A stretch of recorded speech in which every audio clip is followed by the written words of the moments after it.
What's going on, fellow entrepreneurs? It's John Fagerholm again, and today I wanted to talk about the importance of documenting everything as it relates to your employees. And I know I've discussed this before, but just the sheer importance of it. So I was in the labor board last week defending a claim, and luckily for my employee, because it was a very large claim, it was a $195,000 claim in the labor board. And luckily for my client, they were very good at documenting everything. So this particular employee was just a terrible employee. He should have been terminated a long time ago. He wasn't terminated simply because he was friends with one of the owners.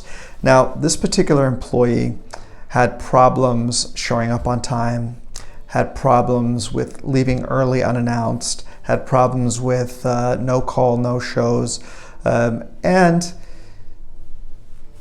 just was a bad employee.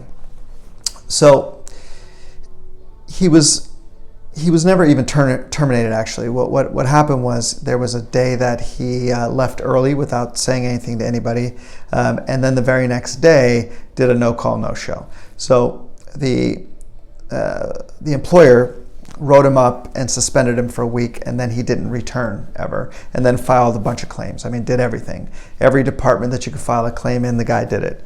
So we show up at the labor board, and this guy's completely unreasonable. He starts talking about, I didn't get these breaks, I didn't get this, I didn't get my 10-minute breaks. The only thing he could really disprove was the 10-minute breaks, because you're not required to track those in California. But this guy wasn't smart enough to not even claim that he didn't get his breaks that he punched in and out for. So luckily for us, because we had all of the documentation necessary, every time he said something, I would just push a document towards him and say, well, what about this, right? So luckily our clients documented everything.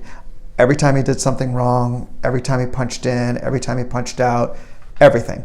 And they avoided a $195,000 claim. So in closing, document. I know it's a pain, even if you don't formally document, even an email to another supervisor or another owner or whatever saying, Joe was late again, or Joe forgot to clock out, or Joe left early, whatever it is, even if that's the way you want to document it, document everything, because in the end, it will save your business. All right, until next time, be productive.